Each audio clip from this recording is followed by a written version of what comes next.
Hello மாணவ கண்மணிகளே. Hi students, எல்லாருக்கும் வணக்கம்.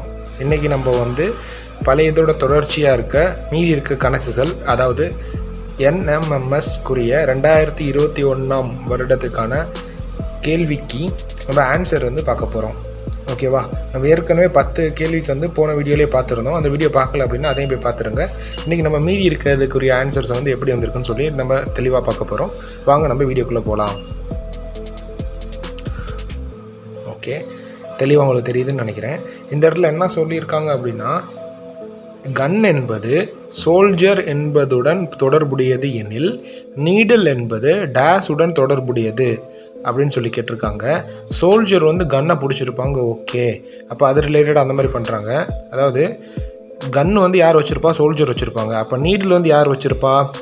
நீடில்ன்றது என்ன அப்படின்னா, கூர்மையாக இருக்கும்ல, ஊசின்னு சொல்லுவோம்ல, அதுதான் நீடில். அது யாருக்கு தொடர்புடையது அப்படின்னு பார்த்தீங்கன்னா, டெய்லரா, த்ரெட்டா, வீவரா, சீவிங் மிஷினா அப்படின்னு கேட்டிருக்காங்க. நம்ம அந்த ஊசியை வச்சு யார் வேலை பார்ப்பா அப்படின்னு நம்மளுக்கு தெரிஞ்சால் அவங்க டெய்லர் தானே வேலை பார்ப்பாங்க. அதனால் ஆப்ஷன் ஏ. இப்போ அடுத்தது கேள்வி 12க்கு, மேன் என்பது சைல்டுடன் தொடர்புது எனில் கவ் என்பது எதனுடன் தொடர்புடையது? அதாவது மனிதன், குழந்தை. அப்போ கவ்வுனா கவ்வோட குழந்தைய எப்படி சொல்லுவோம் அப்படின்னு பார்த்தீங்கன்னா, கவ்வோட குழந்தைய, அதாவது கண்ணு குட்டின்னு தானே சொல்லுவோம் தமிழில். அப்போ இங்கிலீஷில் எப்படி சொல்லுவாங்கன்னா காஃப், CALF அப்படின்னு சொல்லுவாங்க. அதனால் இதுக்குரிய ஆன்சர் CALF. இதுதான் ஆன்சர். ஓகே, இப்போ அடுத்து 13வது கேள்வி, பட்டர் மில்க். இப்போ அது ரிலேட்டடாக வேறு என்ன இருக்குது அப்படின்னு சொல்லி கேட்டிருக்காங்க. பட்டர் மில்க்குன்னு சொல்கிறாங்க. அதாவது மில்கில் இருந்து தான் பட்டர் எடுக்க முடியும் அப்படின்றப்ப அதுக்கேற்ற மாதிரி நம்ம பார்க்கணும். இப்போ பேப்பர்லேருந்து புக் எடுக்க முடியுமா? முடியாது. ஆனால் புக்கில் இருந்து நம்ம பேப்பர் எடுக்க முடியும். அடுத்து பேஜஸ்லேருந்து புக் எடுக்க முடியுமா? முடியாது. இந்த இடத்துல என்ன கொடுத்துருக்காங்கன்னா, பட்டர் தயாரிப்பதற்கான மூலப்பொருள் மில்க், இதேபோல் புக்கு தயாரிப்பதற்கான மூலப்பொருள் பேப்பர் ஆகும். எனவே ஆப்ஷன் ஏ தான் கரெக்டான விடை அப்படின்றாங்க. அடுத்து வாட்டர் பைப் பிளட் என்ன அப்படின்னு கேட்டிருக்காங்க. இதுக்கு என்ன சொல்கிறாங்கன்னா, பைப்பின் வழியாக வாட்டர் செல்வது போல் ஆர்டரி வழியாக பிளட் செல்கிறது. இந்த இடத்துல என்ன சொல்கிறாங்கன்னா, ஆர்டரின்றது இதயம், அதாவது ஹார்ட் இருக்குல்ல, ஹார்ட்டில் இருக்க ஒரு பகுதி தான் ஆர்டரின்னு சொல்லுவாங்க. ஹார்ட் வழியாக பிளட் போகுது அப்படின்னு சொல்கிறாங்க. அதனால் இதுக்குரிய ஆப்ஷன் ஏ. அடுத்த கேள்வி 15வது கேள்வி பாருங்களேன். AEI அப்படின்னு சொல்லி கொடுத்துருக்காங்க. நம்மளுக்கு வவல்ஸ் என்னென்ன இருக்குன்னு நம்மளுக்கே தெரியும். AEIOU அதான வவல்ஸ். அதனால் இந்த இதில் இருக்க வவல்ஸ் வேறு என்ன இருக்குன்னா ஓ மட்டும்தான் இருக்குது. அதனால் ஓ எடுத்தாச்சு. அடுத்த கேள்விக்கு போகலாம். அடுத்து 2, 3, 2:3:7 என்ன அடுத்து வரும் அப்படின்னு கேட்டிருக்காங்க. அதாவது இந்த இதில் நீங்கள் என்ன மாதிரி பார்க்கணும் அப்படின்னா, பகா எண்களை இந்த இடத்துல தொடர்புபடுத்தி கேட்டிருக்காங்க. பகா எண்கள்லாம் உங்களுக்கு என்னென்னு தெரியும். அடுத்தடுத்த பகா எண்கள் இந்த இடத்துல கொடுத்துருக்காங்க. அப்போ 2க்கு அடுத்து 3, 3க்கு அடுத்து 7, 7க்கு அடுத்து என்ன வரும்? 11. அதனால் 11 தான் ஆப்ஷன் ஆன்சர், கரெக்டான விடை. அடுத்தது AAB, அதாவது A-AB-BA-AB என்ற தொடரில் விடுபட்ட எழுத்துக்கள் என்ன இதில் விடுபட்டிருக்கும் அப்படின்னு கேட்குறாங்க. நம்ம இந்த இடத்துல என்ன கொடுத்துருக்கோம் அப்படின்னா, எதனால அப்படின்னா AB AB AB AB அப்படின்ற தொடர் தான் வந்திருக்கும். அதனால ஆப்ஷன் பி தான் கரெக்டான விடை அப்படின்றாங்க. அடுத்து 18வது, கீழே கொடுக்கப்பட்டுள்ள வேறு பட்டத்தை கண்டுபிடிக்கவும். அதாவது find the odd one out, அதை கண்டுபிடிங்க அப்படின்னு சொல்கிறாங்க.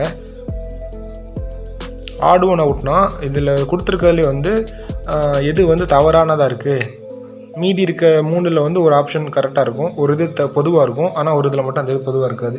அதை கண்டுபிடிச்சி அது என்னன்னு சொல்லுங்கள் அப்படின்றாங்க. இந்த இடத்துல பார்த்தீங்கன்னா தருமபுரி, கன்னியாகுமரி, ராமநாதபுரம், கடலூர். நீங்கள் தருமபுரியை தவிர மற்ற எல்லா இடத்துலையும் கடல் இருக்குது. ஆனால் தருமபுரி கடல் இல்லாத ஒரு மாவட்டம்.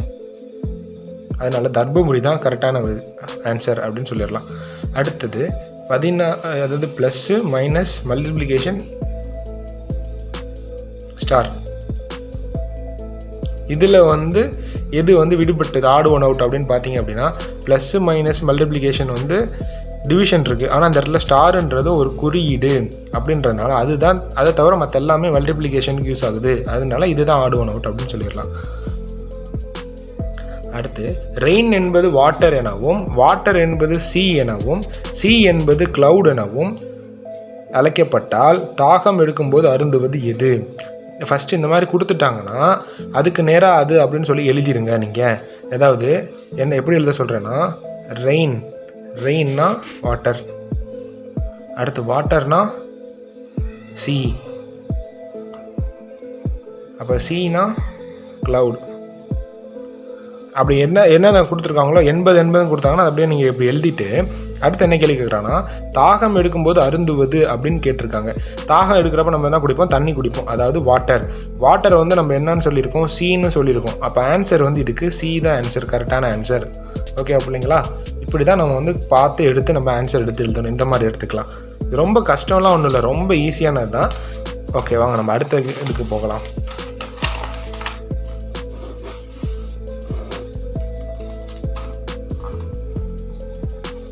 ஓகே, நம்ம சொன்ன மாதிரியே தாகம் எடுத்தால் நீர் அருந்த வேண்டும் என்பது, அதனால் ஆன்சர் வந்து சி. அடுத்த கேள்வி, ஏபிசி என்பது 2 6 2 5 2 4 எனவும் XYZ என்பது 3 2 1 எனவும் குறிப்பிட்டிருந்தால் PQR என்பது அப்படின்னு சொல்லிட்டு ஒரு இது நம்மளுக்கு கொடுத்துருக்காங்க. இந்த இடத்துல நம்ம எப்படி கண்டுபிடிக்கலாம் அப்படின்னா, ஓகே இது வந்து கொஞ்சம் பார்த்தாலே வந்து தெரிஞ்சிடும் அப்படின்னு நீங்கள் நினைக்கலாம். அப்படி இல்லை. இதுக்கு என்ன இந்த மாதிரி இருந்துச்சுன்னா என்ன பண்ணணும் அப்படின்னா, நீங்கள் ABCDEFGHIJKLMNOPQRSTUVWXYZ அப்படின்னு சொல்லிட்டு அந்த இதை எழுதிடுங்க. நீங்கள் எழுதி முடித்த பிறகு ஏக்கு வந்து என்ன கொடுக்கணும் அப்படின்னா 26, அடுத்து பிக்கு வந்து 25, சிக்கு வந்து 24 அப்படின்னு சொல்லிட்டு நீங்கள் எழுதிடணும். அதாவது எப்படின்னா, ஏபிசிடி எழுதிட்டு இசட்லேருந்து நீங்கள் 1 2 3 4ன்னு வந்து ஏ வர போட்டுகிட்டே வாங்களேன். அந்த மாதிரி போட்டுறதான் இந்த இடத்துல சொல்லியிருக்காங்க. அப்படி இருந்துச்சுன்னா PQR இந்த 3 எழுத்துக்களுக்குரிய நம்பர் என்ன வருதுன்றதை நம்ம அப்படியே சேர்த்து எழுதிடணும். இவங்களை இந்த இடத்துல தெளிவாக கொடுத்துருக்காங்க பாருங்களேன். அதாவது ABCDEFGHILM நோக்கி அது இசட் வரை போட்டுட்டு 1 2 3 வந்து நம்ம இசட்லேருந்து எழுத ஆரம்பிச்சுட்டு நம்ம கொஸ்டினில் கொடுத்துருக்கிறது கரெக்டாக இருக்கு பாருங்களேன்.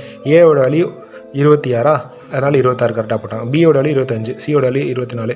இதே போல் தான் கொஸ்டினில் கொடுத்துருக்காங்க. அதை இப்போ இதே மாதிரி PQRக்கு என்ன வேல்யூ இருக்குன்னு கண்டுபிடிச்சிங்கன்னா, பிக்கு வந்து 11, கியூக்கு வந்து 10, ஆருக்கு வந்து 9. அப்போ 11 10 9 தான் ஆன்சர், கரெக்டான விடை. அப்போ இந்த இடத்துல வந்து சி ஆப்ஷன் தான் கரெக்டு அப்படின்னு சொல்லி நம்ம கண்டுபிடிக்கணும். ஓகே அப்படிங்களா? நம்ம இப்போ அடுத்த கேள்விக்கு போகலாம். கப் ஆஃப் காஃபி என்பது COC எனவும், காஃபி இஸ் டேஸ்டி என்பது CIT எனவும் அர்த்தம் கொள்ளப்பட்டால் க்ரீமி டேஸ்டி பிஸ்கட் என்பது அப்படின்னு கேட்டிருக்காங்க. அதாவது நம்மளுக்கு வந்து என்னன்னா 2 எக்ஸாம்பிள் கொடுத்துட்றாங்க. அந்த எக்ஸாம்பிள் படியே இந்த கொஸ்டினுக்கும் ஆன்சர் பண்ணுங்க அப்படின்னு சொல்லிடுறாங்க. நீங்கள் இந்த இடத்துல பார்த்தீங்க அப்படின்னா கப் ஆஃப் காஃபி என்பது COCன்னு சொல்லியிருக்காங்க. அதாவது இந்த இடத்துல என்ன எடுத்திருக்காங்க அப்படின்னா, ஸ்டார்டிங் லெட்டர் இருக்குல்ல, அதாவது இந்த சென்டென்ஸில் இருக்க கப்பு, அதனால் கப்பில் இருந்து C, ஆஃபில் இருந்து O, திரும்பி காஃபியிலேருந்து C, மூணையும் வந்து பிரித்து சேர்த்து எழுதிடுறாங்க. COCன்னு எடுத்துட்டாங்க. இப்போ அடுத்த சென்டென்ஸில் இருக்க முதல் எழுத்து CIT என்பது CITன்னு போட்டுட்டாங்க. அப்படின்னா நம்மளுக்கு க்ரீமி டேஸ்டி பிஸ்கட் வந்து எப்படின்னு சொல்கிறதுக்கு நம்ம எப்படி கண்டுபிடிக்கலாம்? CTB. ஆன்சர் வந்து CTB தான் இருக்கும். அதனால் அதுதான் கரெக்டான விடை. ஓகேவா? ஓகே. இப்போ அடுத்து 23ஆம் கணக்கு. AB is equal to 0, BC is equal to 2, CD is equal to 6 எனில் ABC அப்படின்றது என்ன அப்படின்னு சொல்லி கேட்டிருக்காங்க. இதை நம்ம எப்படி ஈஸியாக எழுதலாம் அப்படின்றத இந்த இடத்துல பார்த்து கற்றுக்கலாம்.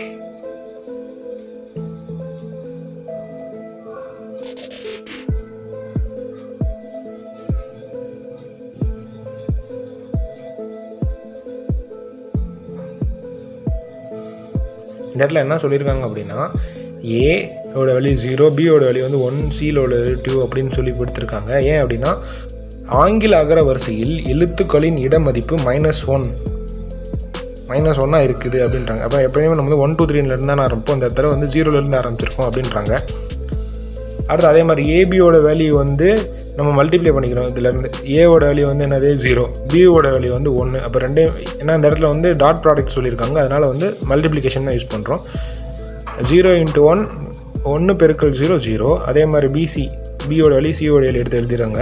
அப்போ 2 × 1 2, அடுத்து 2 × 3 6 இந்த மாதிரி போட்டாங்களா. அப்போ ஏபிசி அதோட வேல்யூ என்னன்னு கேட்டிங்கன்னா இதை மூணையும் நம்ம மல்டிப்ளை பண்ணிட்டா போதும் அப்படின்னு நான் பண்ணலாம். இல்லை அப்படின்னா நீங்கள் ஏபிசி, ஏவோட வேல்யூ 0 × பியோட வேல்யூ வந்து 1 × சியோட வேல்யூ 2 அப்படின்னா எல்லாத்தையும் மல்டிப்ளை பண்ணிங்கன்னா ஆன்சர் என்ன வருது? 0. ஆன்சர் வந்து அதான் வருது. அதனால் ஆன்சர் வந்து 0 தான். புரிஞ்சிருக்கும்னு நினைக்கிறேன். ஓகே மக்களே, அடுத்தது பார்க்கலாம். கீழே கொடுக்கப்பட்ட வார்த்தைகளின் முறையான வரிசையை கீழே கொடுக்கப்பட்டுள்ள வார்த்தைகளின் முறையான வரிசை எது அப்படின்னு கேட்டிருக்காங்க. நம்மளுக்கு வந்து ஒரு 4 வார்த்தைகள் கொடுத்துருக்காங்க. லேர்ன், எக்ஸாம், ரிசல்ட், புக் அப்படின்னு கொடுத்துட்டாங்க. ஓகேவா? இதில் நம்ம வந்து எது வந்து கரெக்டான வரிசை அப்படின்னு சொல்லி கண்டுபிடிக்கணும். அதாவது எப்படின்னா நம்ம வந்து எதுலேருந்து படிப்போம், எதுலேருந்து பண்ணுவோம் அப்படின்றது தான் இருக்கணும். இந்த இடத்துல ஆப்ஷன் நம்ம என்ன பார்க்கணும் அப்படின்னா, நம்ம ஒரு புத்தகத்திலேருந்து தான் நம்ம வந்து கற்றுக்க முடியும், அதாவது லேர்ன் பண்ண முடியும். லேர்ன் பண்ணதை தான் நம்ம வந்து பரீட்சை எழுத முடியும். பரீட்சை எழுதினா தான் நம்மளுக்கு ரிசல்ட் வரும். இந்த இடத்துல தெளிவாக எழுதியிருக்காங்க. இப்போ இந்த இடத்துல பாருங்களேன், புக்குனே நிறைய இது ஆரம்பிக்குது. இப்போ புக்கிலேயே வந்து புக்கிலேருந்து எக்ஸாம் கேட்குறாங்க. எக்ஸாம்லேருந்து தான் நம்ம படிப்போம், படிக்கிறதுலேருந்து தான் ரிசல்ட் வரும். அப்போனா இது கண்டிப்பாக கிடையாது. இதை பாருங்களேன், புக் இருக்குது, புக்கிலேருந்து நம்ம படிக்கிறோம். லேர்ன்னா படிக்கிறதுலேருந்து நம்ம வந்து எக்ஸாம் எழுதுகிறோம், அதாவது டெஸ்ட் எழுதுகிறோம். எக்ஸாம்லேருந்து நம்மளுக்கு ரிசல்ட் வருது. இப்போ வந்து உங்களுக்கே வந்து இந்த NMMSக்குரிய தேர்வே வந்து இந்த மாதிரி ஒரு புக்ஸ்லேருந்து நீங்கள் ரெஃபர் பண்ணி படிக்கிறீங்க, லேர்ன் பண்ணுறீங்க. படித்ததை வந்து எக்ஸாம் எழுத சொல்கிறாங்க. எக்ஸாம் எழுதுறது நீங்கள் வந்து ரிசல்ட் வந்து உங்களுக்கு பாஸாக ஃபெயிலா அப்படின்னு சொல்லி வந்துடும். கடவுள் புண்ணியத்தில் எல்லாருமே நல்லபடியாக பாஸ் ஆயிடுவீங்க நான் நம்புகிறேன். இதே மாதிரி நல்லா தொடர்ச்சியாக பயிற்சி எடுத்து விடாமுயற்சியோடு நீங்கள் ட்ரை பண்ணுங்கள். உங்களுக்கு ஈஸியாகவே அழகாகவே பாஸ் ஆகிடலாம். ஓகேவா மக்களே? இந்த மாதிரி நீங்களும் நல்லா பண்ணுங்கள், நல்லா படித்து முன்னேறுங்க. உங்கள் ஃப்ரெண்ட்ஸுக்கும் இந்த வீடியோவை ஷேர் பண்ணி விடுங்க. அடுத்த வீடியோவில் உங்களை சந்திக்கிறேன். Tata, bye bye, see you. இந்த மாதிரி அடுத்த கணக்கு எல்லாமே வந்து தொடர்ச்சியாக வந்து பார்ப்போம். நம்மளுக்கு வந்து அந்த வீடியோலாம் வந்துட்டுருக்கு. உங்களுக்கு எந்த மாதிரி வந்து இதில் ஆன்சர் வேணும், கொஸ்டின்ஸ் வேணும் அப்படின்னு சொல்லிட்டு நீங்களும் ரெக்கமெண்ட் பண்ணுங்கள். நம்மளும் தெளிவாக பார்த்து கற்றுக்கலாம். ஓகேவா மாணவிகளே, ஒழுங்காக படித்து நல்லபடியாக மார்க் எடுத்து எல்லாரும் ஸ்காலர்ஷிப்பில் வந்து ஜெயிக்கணும் அப்படின்னு சொல்லிட்டு நானும் உங்களை வாழ்த்துறேன். நன்றி, வணக்கம்.